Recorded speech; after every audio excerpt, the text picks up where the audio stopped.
చివరగా ఈ medical bills కూడా పెండింగ్ ఉన్నాయని వింటున్నా. చాలామంది ఎంప్లాయీస్ మాట్లాడడం, చాలామంది ఎంప్లాయీస్ దానికి సంబంధించి పోస్టులు పెట్టడం కూడా చూస్తున్నా. మెడికల్ బిల్స్ గ్రీన్ ఛానల్గా ఉండాల్సింది కదా, అది డిలే అవ్వకూడదు కదా, అది ఎందుకు అవుతుంది? దాన్ని కూడా ఎందుకు ప్రభుత్వం పైన ఒత్తిడి తీసుకురాలేకపోతున్నారు? ఉందా నిజంగానే ప్రాబ్లమ్స్ లేదా సార్? ఒక్క మెడికల్ బిల్స్ ఏంటి సార్, ఈ రోజు ఎంప్లాయీస్ హెల్త్ కార్డు అనేది పనికిరాని కార్డు. అది ప్రతి ఉద్యోగి లక్షలాది రూపాయలు. ఇప్పుడు ప్రభుత్వాలు ఏం చెప్తున్నాయి, ప్రజలందరికీ కూడా విద్యా వైద్యం ముందుండి చేయాలంటుంది కేంద్ర రాష్ట్ర ప్రభుత్వాలు.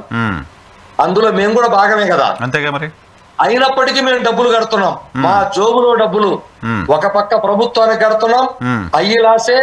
ఆసుపత్రికి తీసుకెళ్లి మా డబ్బులు కడుతున్నాం, అయ్యిలాసే.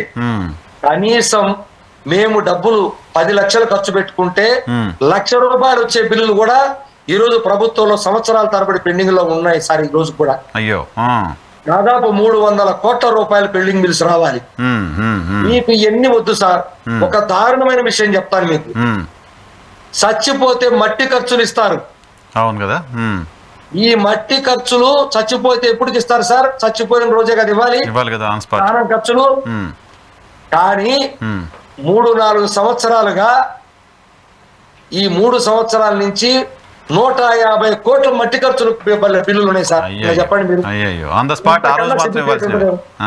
చెప్పండి. అది ఒక్కటిసారి మీకు ఉదాహరణ, ప్రజలకు కానీ అందరికీ తెలియాలి. ఇది మేమేదో అడుగుతున్నట్టు, మా ఉద్యోగులు దోచిపెడుతున్నట్టు. మేము దోచిపెట్టం మాకు కాదు, మా డబ్బులు దాచుకున్న డబ్బులు దోచుకున్నారు ప్రభుత్వాలు. అవి చెప్పమనండి, ప్రజలకు అవి తెలియాలి.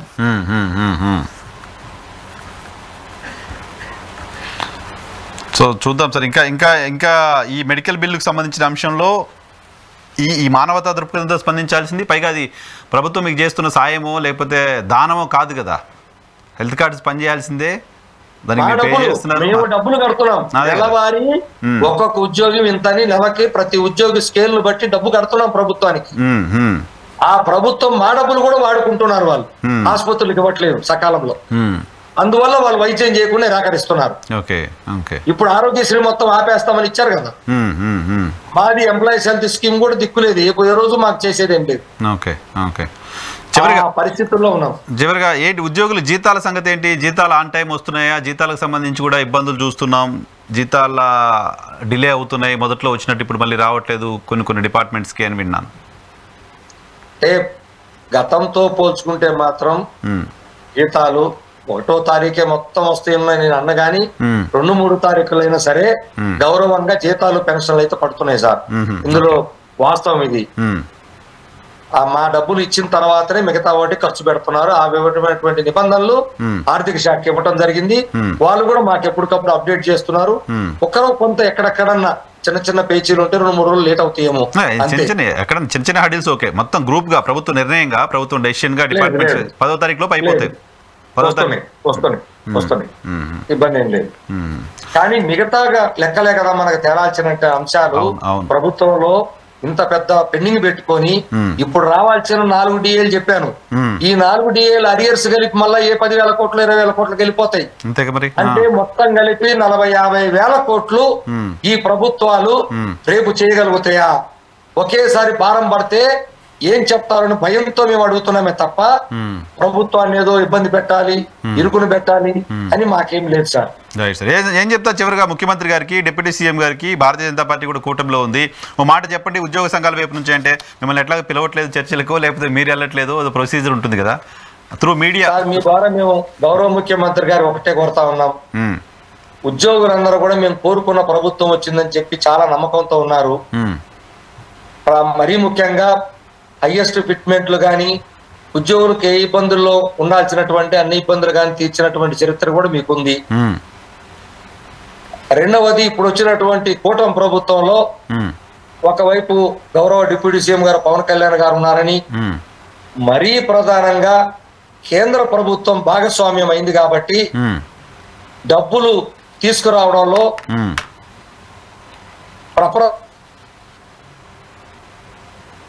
ముందుంటారని, అలాగే బీజేపీ ప్రభుత్వం కూడా భాగస్వామ్యంగా ప్రభుత్వంలో కూటమి ప్రభుత్వం ఉంది కాబట్టి మనకి మంచిగా అక్కడి నుంచి డబ్బులు వస్తాయని కూటమి ప్రభుత్వానికి మొగ్గు చూపిన మాట వాస్తవం.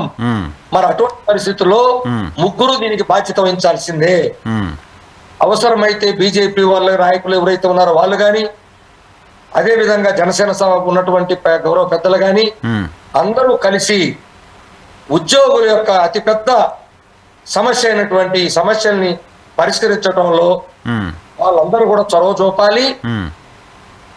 మనకి బీజేపీ ప్రభుత్వం కేంద్రంలో ఉండి కూడా ఈ రాష్ట్రానికి కొత్తగా ఇచ్చింది ఏంటో చెప్పాలి. ఎందుకంటే ఉద్యోగులకు జీతభత్యాలు లోటు బడ్జెట్ ఉన్నందువల్లే కదా ఇవ్వలేకపోతున్నారు. ఇలా పెండుకు పడిపోతా వస్తున్నాయి. అదే హైదరాబాదు మనకు ఆదాయం ఉండుంటే ఈ రోజు ఈ పరిస్థితి వచ్చేది కాదు కదా. ఇది నేను చెప్పింది కాదు, గత ప్రభుత్వ హయాంలోనే గౌరవ ముఖ్యమంత్రి గారు చెప్పారు, ఉద్యమం కూడా చేపించారు ఆయన. మరి అటువంటి పరిస్థితుల్లో ఈ రోజు కేంద్రం భాగస్వామ్యం అయిన రాష్ట్ర ప్రభుత్వంలో ఎందుకు మా సకాలంలో మా డబ్బులు కానీ, మా డిఏలు కానీ, మా పిఆర్సీలు కానీ, మా బకాయిల విషయంలో కానీ చొరవ చూపట్లేదు? మాకు వాళ్ళు చెప్పాల్సిన అవసరం వాళ్ళకు ఉంది. ఎందుకంటే మేము ఉచితంగా అడిగేది కాదు కాబట్టి. మాకు రావాల్సిన కూలి డబ్బుల్లో భాగం మేము ప్రభుత్వం ఆపుతుంది కాబట్టి. ప్రభుత్వాలు ఏమైనా సరే, గత ప్రభుత్వమే ఆపుండొచ్చు, కానీ మీరు కూడా ఆపారు 2 ఏళ్ల నుంచి. వాళ్ళు ఆపారనే మీకు ఓట్లేశారు, వాళ్ళు ఆపారు, మేము చేస్తామని మీరు చెప్పారు, చేయాలి కదా. మరి ఇప్పుడు మీరు 2 సంవత్సరాల నుంచి డిఏనే ప్రకటించలేదు కదా అసలు. మరి డిఏ అరియర్స్ మళ్ళీ 10,000 కోట్లు అయిపోతాయి కదా, అవి ఎప్పుడు ఇస్తారు? సో ఇంత పెద్ద సమస్య ఉంది సార్. కాంట్రాక్ట్ అవుట్ సోర్సింగ్ ఉద్యోగులు కానీ, మిగిలిన ఉద్యోగులు కానీ చాలా ఇబ్బందులు పడుతున్నారు. గ్రామవార్డు సచివాలయ ఉద్యోగులు కానీ. అలాగే సంతృప్తికరంగా ఉన్న ఉద్యోగి ఎవరు, సంతృప్తిగా ఉన్న ఉద్యోగి ఎవరు ప్రభుత్వంలో? ఎవరున్నారు సార్? జిల్లా పరిషత్ టీచర్లు, మన గురువులు టీచర్లు చచ్చిపోతే కరోనాతో వాళ్ళకి ఇతర డిపార్ట్మెంట్ లో ఇచ్చే ఉద్యోగం ఇచ్చే అర్హత లేదు చట్ట ప్రకారం. అయ్యా కరోనాతో చచ్చిపోయారు, 1000 మంది రోడ్డు మీద. ఆ గురువులు పిల్లలు ఆటోలు వేసుకుంటున్నారు చదువుకొని, వాళ్ళకి జూనియర్ అసిస్టెంట్ పోస్టులు ఇవ్వండి అంటే గౌరవ డిప్యూటీ సీఎం గారు కూడా పోయిన సంక్రాంతికి ఇస్తామన్నారు. ఇంతవరకు దిక్కు లేదు. మరి ఏం చెప్పాలి సార్? వాళ్ళు ఎంత దారుణం గురువులు పెట్టాలి సార్. వాళ్ళు కాపాడుకోవాల్సింది పోస్టు క్రియేట్ చేశాను ఇవ్వండి అని చెప్తే అవి కూడా దిక్కులేదు. కాబట్టి సంతోషంగా ఉండాలంటే ప్రజలకి సంక్షేమ పథకాలు కానీ, ప్రభుత్వం ఇచ్చే సంక్షేమ పథకాలు కానీ, అభివృద్ధి పథకాలు కానీ, ప్రభుత్వ ఉద్యోగులు సంతోషంగా ఉంటే వాళ్ళు వాళ్ళ కుటుంబాలు మేము సంతోషంగా చేరుస్తాం. ఇటు మా డబ్బులు ఇవ్వక, ఆఫీసులు నడిపేందుకు బడ్జెట్ ఇవ్వక ఎన్ని మానసిక ఒత్తిళ్లు, ఆర్థిక ఒత్తిళ్లు గురవుతున్నామో ఆ భగవంతుడికే తెలుసు. ఆఫీసులు నడపడానికి కూడా డబ్బులు లేని పరిస్థితుందా? ఎస్, చెప్పమనండి ప్రభుత్వాల్ని. ఏంటి సార్ ప్రభుత్వం అంత డబ్బులు తీసుకొస్తుంది, అప్పులు తెస్తోంది, ప్రతి మంగళవారం అప్పులు తెస్తోంది, దాదాపు 1,00,000-1,50,000 కోట్లు అప్పులు తీసుకొచ్చారు. ఏమైపోయినాయి డబ్బులు? మరి ఉద్యోగులు ప్రభుత్వ కార్యాలయాలు నడపలేని పరిస్థితి ఏంటి? మేము ఏ వేదిక మీద మాట్లాడడానికి సిద్ధమే. ఇప్పుడైనా కాదు, గత ప్రభుత్వం కానీ అన్ని సార్లు కూడా ప్రభుత్వాలు ఆఫీస్ ఎక్స్పెండిచర్ కి డబ్బు ఇస్తుందేమో చెప్పానండి. అధికారులు ఏం చెప్పాలో ఎవరిని అడగాలో అర్థం కాక వాళ్ళు కూడా సతమతం అవుతున్నారు పాపం. రివ్యూలు చేసేదే తప్ప ఉద్యోగుల సమస్యలు ఏంటి, ఆఫీస్ నడపడానికి డబ్బులు ఇస్తున్నామా లేదని రివ్యూ చేసే వాళ్ళు ఎవరు?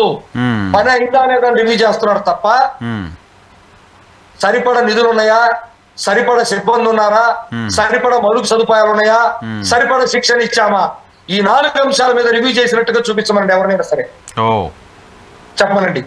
సరిపడా నిధులు, సరిపడా శిక్షణ, సరిపడా కనీస మౌలిక సదుపాయాలు, కనీసం సిబ్బంది కొన్ని శాఖల్లో చెప్పినట్టు రివ్యూ చేసినట్టు ఎక్కడైనా ఉందా?